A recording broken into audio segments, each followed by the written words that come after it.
Oui, bonjour tout le monde.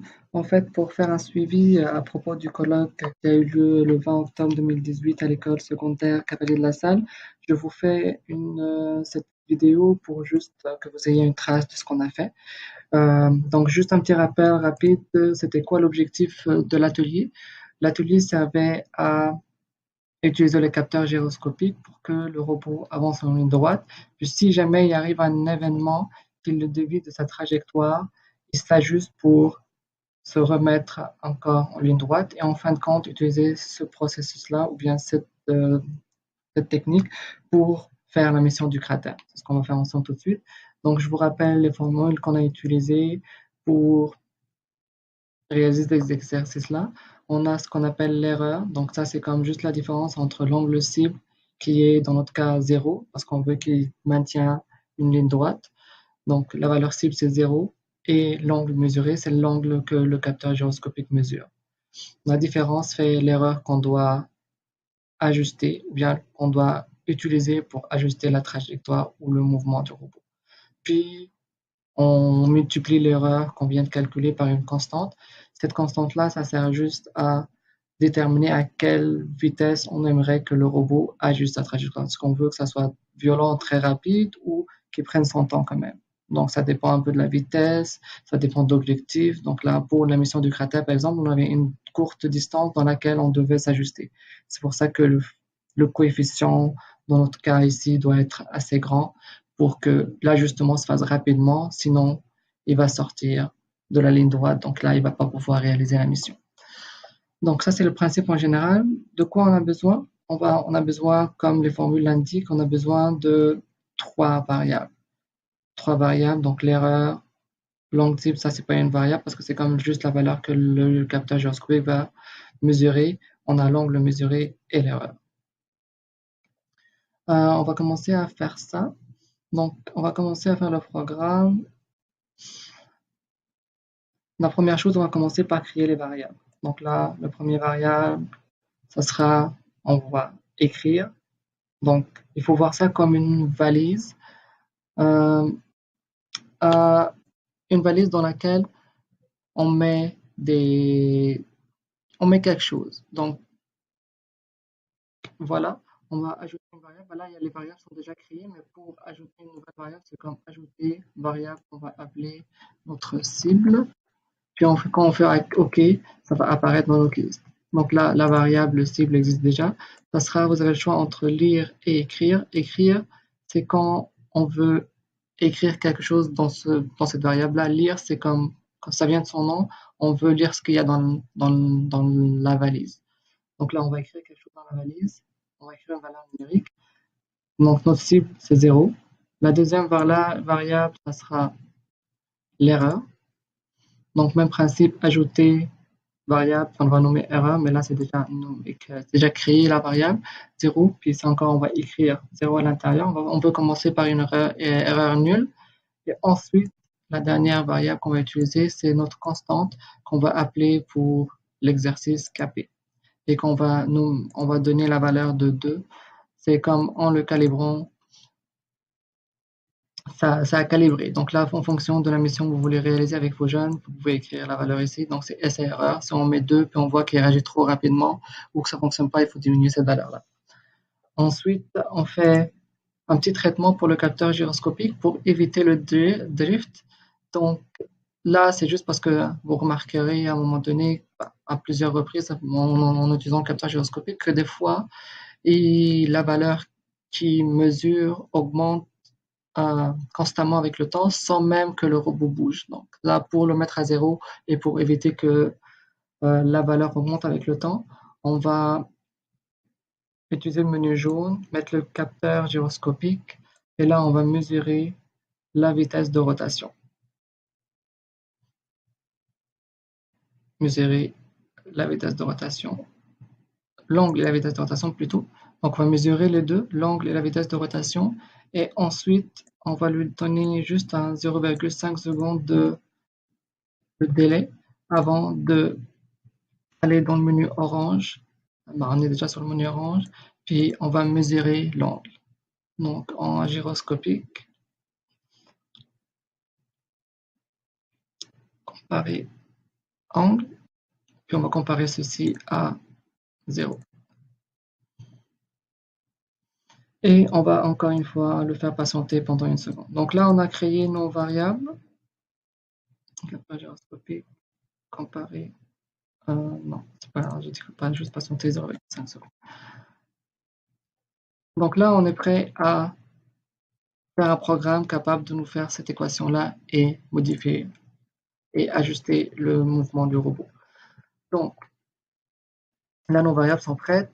La deuxième étape, c'est de manipuler ces variables-là afin de nous donner une valeur. La première chose à faire, c'est de mettre une boucle dans laquelle on veut que, à l'intérieur, il répète le mouvement jusqu'à ce que le robot avance d'un certain nombre de tours de roue. C'est pour ça que là, on va utiliser le capteur, le moteur, donc le nombre de tours de roue. Donc, on veut qu'il répète ce qui est à l'intérieur jusqu'à ce que le nombre de roues soit supérieur ou égal à, disons, 2 degrés de rotation. Donc, on veut que le moteur B tourne de 2 rotations. Donc là, c'est comme si on lui disait avance jusqu'à ce que tu fasses 2 rotations, puis tu t'arrêtes. Donc pour t'arrêter, en disant que c'est ça, et arrête-toi, désactiver. Maintenant, on va manipuler les valeurs, les constantes pour cet exercice. Donc, on va aller dans monnaie jaune. La première chose, c'est de mesurer l'angle. Donc là, on va mesurer l'angle. Après ça, on va utiliser la variable cible. Donc là, la cible. Et ce qu'on veut faire, la première étape, c'est comme l'angle cible moins l'angle mesuré. Donc on va faire une équation mathématique. Et on va faire l'angle cible. Donc là, notre cible, là, on ne va pas l'écrire, on va lire ce qu'il y a là-dedans, numérique. On va faire l'angle cible moins l'angle mesuré par le capteur gyroscopique. Et le résultat, on va le mettre dans la variable erreur qu'on vient de créer. Donc là, on va sélectionner erreur, puis le résultat, on va le mettre là-dedans. On a fait la première étape. Après ça, il va falloir multiplier l'erreur par la constante qu'on a créée encore, juste pour déterminer à quelle vitesse est-ce qu'on veut que l'ajustement soit fait. Donc on multiplie l'erreur par notre constante. Et pour faire la multiplication, on utilise encore l'équation mathématique ici. Ici, regardez, là c'est une addition, il faut faire une soustraction. L'objectif c'était de faire une soustraction. Et par contre ici c'est une multiplication, donc là on va lire le numérique. Pareil pour le capé, on va lire le numérique, puis on va multiplier les deux. Et là on fait multiplication. Et le résultat, qu'est-ce qu'on fait avec le résultat? Là on veut qu'il répète tout ça pour avancer. Donc là on va mettre, s'il te plaît, avance et infini. Donc continue à avancer jusqu'à ce que le moteur B fasse 2 tours de roue, puis arrête-toi. Donc pour avancer, c'est ici pourquoi on a multiplié. Donc imaginez que, on va mettre la valeur de, imaginez que le robot ici, l'événement est survenu pour il a comme été dévié de 20 degrés. Si on multiplie le 20 par leur constante ici qui est 10, on a dit que là l'angle était 20 degrés et la constante on l'a mis à 10. Donc il va multiplier 20 par 10, ça va 200. Donc ici la valeur maximale est 100. Donc là vous voyez à quel point il va tourner très très violemment. Donc là si je fais ça, vous voyez comme le curseur il va jusqu'à maximum 100. Donc très violemment, les deux moteurs vont tourner à vitesse maximale et dans le sens opposé. Mais RP par contre, si la valeur ici est plus petite, il va ajuster sa trajectoire petit à petit. Donc ça, c'est juste dépendamment de la mission que vous êtes en train de faire. Est-ce que vous voulez faire l'ajustement très rapidement ou prenez votre temps. Donc là, pour l'obstacle, la valeur qu'on a trouvée, c'était 2.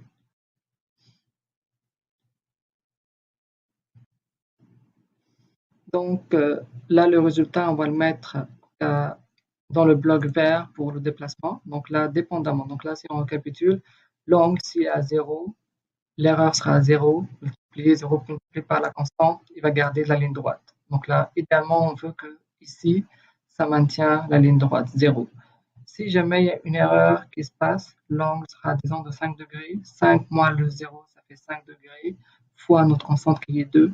Donc là, il y aura un ajustement de 10. Donc si l'erreur, ou bien l'angle a été dévié à gauche, lui, on va lui donner un ajustement pour tourner à droite, pour contrer l'événement qui a causé une déviation de la trajectoire. Donc, une déviation à gauche, on veut que le robot réagisse en donnant un coup, un moteur de gauche qui va tourner plus rapidement que celui de droite pour tourner à droite. Et ainsi, on a fait de sorte que il va ajuster sa trajectoire pour qu'il reste toujours sur un 0 ici.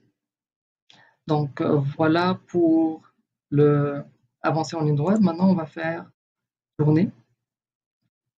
Donc pour tourner, le principe est vraiment facile.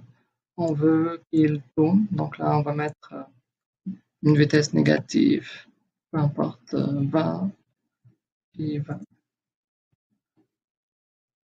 Et comme on ne sait pas de combien le degré de rotation on veut qu'il fasse, donc là, on fait activer.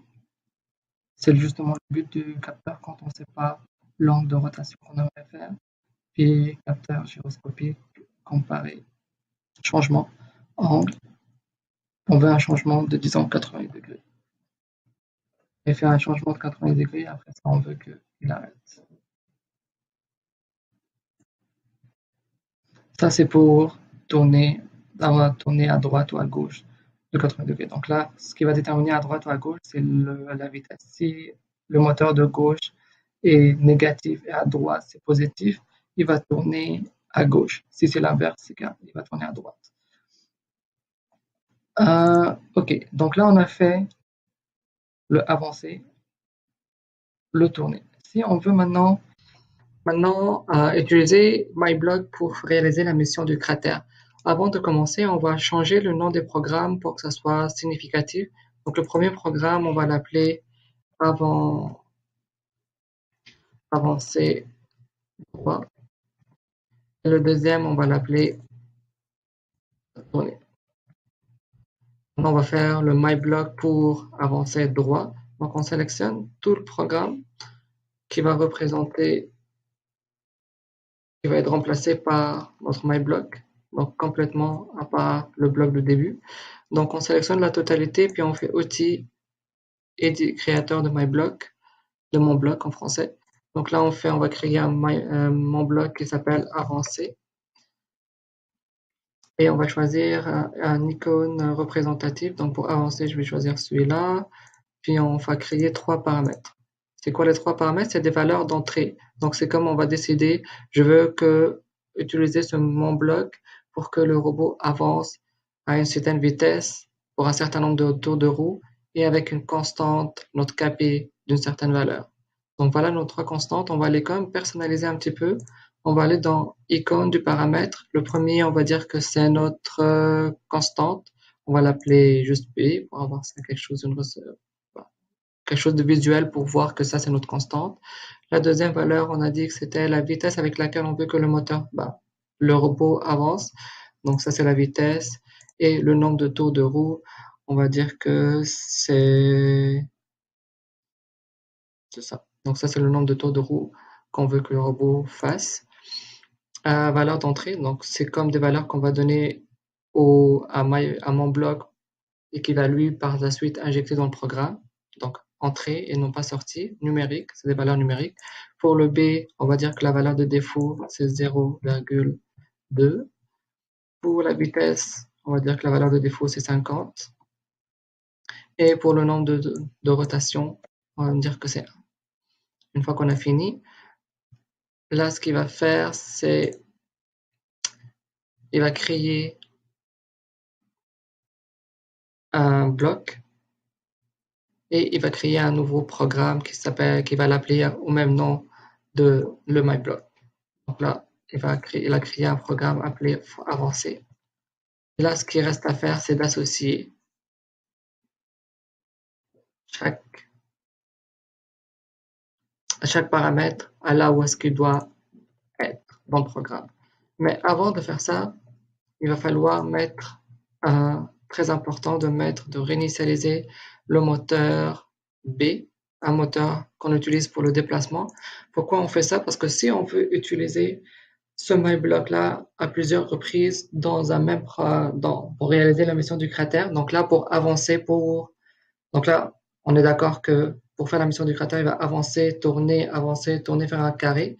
Donc à chaque fois qu'il va avancer, la valeur du moteur B va accumuler la distance parcourue. Donc si on réinitialise pas, donc là, on va pas réinitialiser, disons qu'on n'a pas ajouté ce bloc-là. Là, on lui a demandé de faire deux rotations, 2 tours de roue. Il va les faire en premier, dans la première partie, il va faire 2 rotations. Puis après ça, il va tourner. Il aura déjà fait 2 tours de roue, donc il va encore tourner sur soi-même. Donc c'est pour ça qu'on réinitialise pour que, une fois qu'il a tourné, il met ça à 0, puis il compte à nouveau la distance qu'on veut qu'il parcourt. Donc c'est pour ça que c'est vraiment important dans MyBlock de mettre cette réinitialisation du moteur B. Donc la valeur de la constante, on va la mettre ici. La vitesse, on va l'associer à la vitesse du bloc de déplacement qui est là. Et le nombre de tours de roue, c'est la condition pour sortir de notre boucle qui est ici. Ça, c'est la distance. Donc là, on est prêt pour le MyBlock avancé. Et le MyBlock pour tourner, c'est la même chose. On va sélectionner les 3 outils créateur de mon bloc. Puis on va dire ça s'appelle tourne. Parce que là, on ne peut pas réutiliser tourner. Le programme, il s'appelle déjà tourner. Donc c'est tourne. On va utiliser ça. Là, du coup, on aura besoin de 3 paramètres. Il y a la vitesse du moteur de gauche, de droite et l'angle qu'on veut réaliser. Donc, on va personnaliser ça. L'icône, on va le mettre à gauche, à droite. Et ici, c'est l'angle qu'on va mettre avec ce symbole. Donc là, les 3 paramètres sont déjà créés. On va aller voir les valeurs par défaut. Donc, c'est des valeurs d'entrée numérique. On va mettre la valeur de gauche à moins 10 par défaut. On va tourner doucement, moins 10, 10. Et l'angle, on va le mettre par défaut à 90. Donc là, on a créé le MyBlock. Pareil, il va créer un programme qui s'appelle tourner au même nom qu'on vient de créer le MyBlock. On va associer le moteur de gauche au moteur de gauche, la vitesse du moteur de droite au moteur de droite et le nombre de degrés qu'on veut que le MyBlock fasse en nombre de degrés. Donc là, mes 2 MyBlocks sont créés dans la section bleu clair ici. Donc on a le bloc avancé et le bloc tourné. Maintenant, on va les utiliser pour réaliser la mission du cratère. On va nommer un nouveau programme qu'on appellera cratère.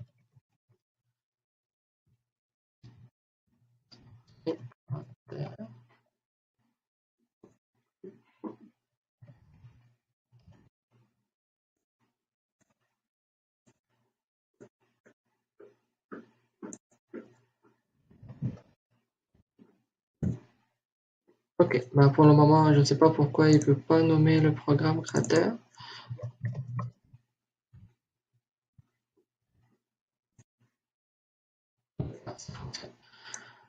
C'est mal écrit, mais c'est pas grave.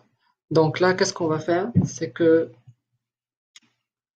on va créer les MyBlocks. Donc là, pour faire la mission du cratère, il faut avancer, tourner, pour faire un carré. Donc on va répéter ça 4 fois. Avancer, tourner. Là, on est rendu avancer, tourner, avancer. Là, on est à vis-à-vis du cratère. Et là, on fait tourner, avancer, puis tourner. Là, on a dépassé le cratère, puis là, il va falloir avancer à nouveau pour...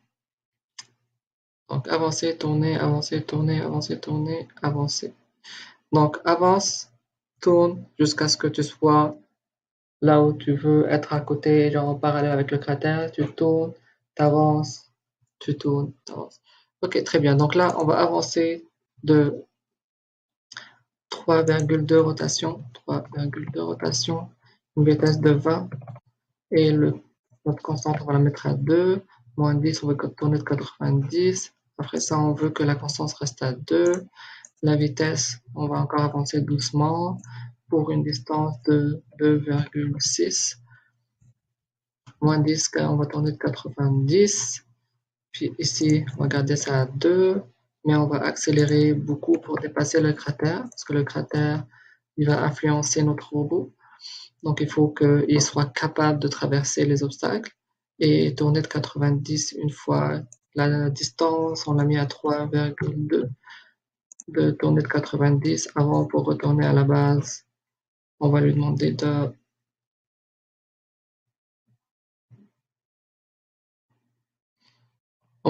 faire 3, avec un pareil 2, une vitesse de 20 et 2,2. Donc voilà le programme final qui fonctionne pour faire la mission des cratères à tous les coups, sans que la mission du cratère ou le cratère en soi affecte le robot. Donc là, il ne va pas être aléatoirement dévié de sa trajectoire, que ce soit à droite ou à gauche, en fonction de quel boss il va rencontrer en premier. Donc j'espère que la vidéo a été claire. Puis si vous avez des questions, n'hésitez pas à nous écrire, à nous appeler. Ça nous fera vraiment plaisir de vous répondre. À la prochaine vidéo, j'espère, et passez une excellente journée et une belle saison de robotique. Merci, passez une bonne journée.